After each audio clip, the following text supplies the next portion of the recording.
Hi. Hi, Facebook. We've gone live. What a bunch of idiots. We've gone live. Yeah, hello, mate. Hi, mate. Hello, mate. So, Tim and I were just sat here having a high-level preparation meeting, looking at some of the next kind of content, some of the bits that we've come across in the last couple of weeks. Because I'm sure you're entirely aware, these things are immaculately planned. Very little winging it here. Very, very little indeed. But Tim said something really quite intelligent. And he said something along the lines of marketing is actually only ever about doing one thing well, and I just think that's bang on and kind of very much worth chatting about. Yeah. So to give you a background about it, I had to review a marketing strategy that was given to me last week, and it was 68 slides long. 68 slides long, which is long. I mean, I'm pretty concise, and Paul Chapman likes his words, but never has he given me anything 68 words. Not even me. Like, never, right? And I was being paid to review this marketing strategy, written by other marketers, let me ask. And it just struck me as a lot of information. Like, there's so many tactics, so many different things, so many different options, so many forecasts on there, right? And you can't forecast anything. You're either lucky or wrong if you forecast stuff. Yeah. You've just got to take some action, right? But in my iteration of trying to get that point across, that marketing is a lot more simpler than people are making, right? It can be as simple as one idea really well executed. Yeah, and I think, I came across something similar, I think about a couple of weeks ago, and someone was talking to me about their blended marketing strategy.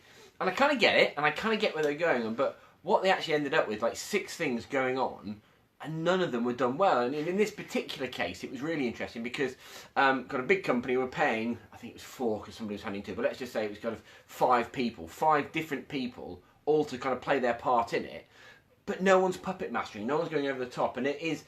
I get it, and part of me kind of commends them kind of doing different things, but it's true kind of arse and elbow territory that no one knew what everyone else was doing, no one was kind of linked up, and actually they just ended up this very noisy mess, this kind of expensive and noisy mess that's sort of going round, and actually, I think what Tim's saying is right on the money here, that actually doing a thing from start to finish it, seeing it through, is way more valuable than trying to do lots and lots and lots of things, because if you... as long as you, as we said before, as long as your target market's right, if you start something and see it through, that's the only way you're going to work out what works, what doesn't, etc., etc. And once you've got that, if it works, well, it's great. You're replicable. It's replicable. It's replicable, and then you can go on to the next thing. Of course, where most people do it is they start something and they don't do it. They don't see it through, so they've got no idea if it works or not. And then they add something else shiny on there, and they do some of this, and we can do that, and you end up with this massive mess. And maybe this is a sign of my age that I don't like to do many, many things at once. But actually, I just think too many business owners are trying to do all this stuff without doing any of it well enough to know if it's a thing that works or not. I think that's it. I mean, we've both had it because we've spoken about it before, right? That we've been to people and we've gone, what's been the best piece of marketing you've done before? And go, well, we did this thing. It was awesome. All right, great. Did you do it again? No. Well, I mean, that's the thing. Especially if, like this company in that we're talking about with the long strategy, right? They had a pretty small marketing budget in the constraint of things. It was about 1,600 quid, right, a month. Which in today's marketing phase is all right. Yeah, you can do a lot with also, that. You can do a lot with that. If that was pointed at one thing. To do well, say AdWords, say Facebook ads, whatever you want to point it at, right? But really, really execute it. That's what, that would have fundamentally more effect than trying to split it down into a blended marketing strategy of 8 different things, right? That's 200 quid. Yeah. And I think so much of it is finding out what is the thing that works. What is the thing that works? And I mean, all of it works. We've said this before, like the 50 different things that you could do, all of it will play a part. What is the best thing? What is the most likely thing? And the only way you can do it is see it through. And, I do, the clients we work with, we tend to do a lot of direct mail pieces because they're quite often kind of higher ticket things and they don't need thousands of people. And the direct mail works really, really well. But it works really well as step 1 of the campaign. And actually, you know, what you need to do is send mail, follow up, do the next bit, do the next bit, and see that whole thing all the way through, rather than do a direct mail and then, you know, maybe something will work and that's great, and they'll kind of retreat and do the work that they've just won from it. Or more likely, they'll do something, they'll send it out, they'll get a bit bored, then they'll put a bit of Facebook in and that, and you just end up with this kind of mishmash of stuff. And it's not terrible. It's way better than doing nothing, I think. But actually, the effectiveness, the goodness of how it works is completely diluted, because you're trying to do loads of different things. You've got so many different variables going on. You've got no idea if it's a thing that's contributing, or if it's a thing that's just kind of taking your money and helping. Does that make sense? It does. It does. I mean, there was an article I shared on the company page the other day, and I had a comment on about the difference between a marketing strategy and like we spoke before, like a customer journey thing. Yeah. Right. Like marketing is focused on the acquisition of customers. Yeah. Pretty much that. Whereas as journey is focused on the retention and the maximisation of the value of the customer also. So there are other bits on the other end. Yeah.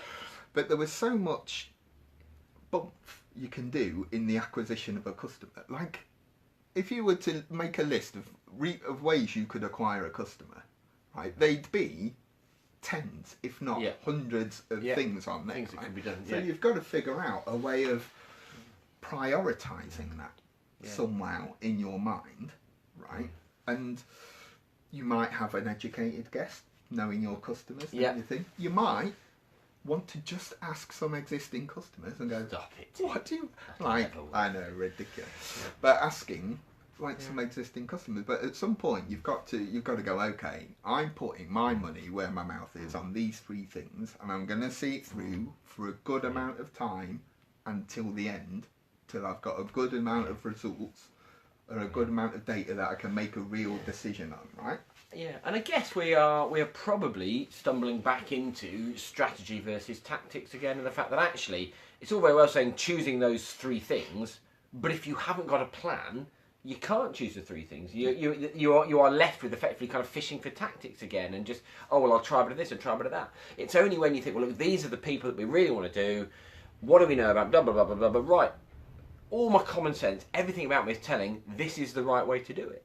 And and it stops. I think this stops people kind of hiding behind marketing as well. Because, hey Mark, you see, I think people kind of hide behind marketing a bit. The fact that they'll networking is a great example. Nothing wrong with this, but they will go out there and they'll say, okay, again, it's unfair. Kid themselves that actually, when I'm going to 5 meetings a week, brilliant stuff. But okay, that unput, you can't see me. That's your target person. What are you going to say to him, her? How do you do that? And it is, and I think that kind of clarity only comes when you've got that plan. But I need to get 25 conversations with those people. Right. Do I go to networking and hope to meet one, or hope to meet someone that knows one? Or do I go to Google these people, find everything, find 25 learning and development managers, whatever it is needs to be from these kind of companies. Right. Now let's just spend all that time I would have gone to networking, all that money I would have spent, and again, there's nothing wrong with that, going direct to them. And I just think people kind of miss it, and they are trying to do it all rather than having that do one thing well. I mean, again, it's tricky. It's tricky because there's new stuff all the time. There's Instagram stories, Instagram TV, which is the biggest thing. There was Snapchat before that, Facebook stories, YouTube went like there's a new thing every other week. Right, you need to have, I don't know what the word is, I only got the old-fashioned word of gumption, like to stick with knowing what you're doing, right, and go, right, I made a decision because I had logical thinking time on this decision, I'm going to see it through. Yeah, right? I think I'm just going to see it through. I know it's cool to pivot, I know it's cool to be agile and all that sort of stuff, but you do have to finish a set of actions to get a result, like you just do. Yeah, and I think sometimes it's worth asking yourself, what would you tell someone else to do? You don't need to be a consultant or an expert or anything like that, but if you were going to tell another business and say, look, this is the best thing to do, what would that be for your business? I think the question you need to answer for all of us is, what is the thing that you can do that will most likely get a result? And I think that's the thing, again, that comes into kind of knowing the plan, etc., etc. But, you know, we see it, lots of people banging away on email or banging away on social, where actually the best thing they could do is turn up at their door. The best thing they could do is go and handshake them. Or the best thing they could do is find someone that knows that person and gets them in. But, you know, it's so easy to do it all, or try and do it all. That's it. I mean, probably the best thing you can take away from these, get a piece of paper, like an old-fashioned piece of paper and a pen or a pencil. Old-fashioned? You mean like vellum? vellum? Yeah, no, really old, like a scroll. A scroll? Yeah. With like a feather? Yeah. Don't. And a quill. We'll cut this bit. Right? And then, probably not. Yeah. And then write a list of all the ways you could acquire or have acquired a new customer, right? Let's not invent the new wheel, right? Like, what's the best thing you've done? Right? How have customers got you, right? And then focus on doing the top 1 or 2 of those things well for the rest of this year. And like Paul said on his live in his group this morning, right? It's these 3 months now, right? You need a plan for these 3 months. Yeah. What do you think is the most likely thing to do? Go with your gut on this. You know, as a business owner, as a marketing guy, you've got a gut reaction. You will have something. You know what? That's shiny. That's cool. I quite enjoy that, but I think this is the most likely thing to get to go, even if you don't like it. You know, I worked with a guy quite a long time ago who hated being on stage, but was brilliant at it, and that was the thing that got him money. So we just found him places to go on stage, and you know, there is that part of it, because I think it's easy to do some of the other stuff. It's uncomfortable to do some of the more difficult stuff, but normally that's the stuff that makes the difference. It is. Find your one thing and do it well. There you go. There you go. Do it well. Do that. We're going now. So thanks for coming. Thanks very much. See you later.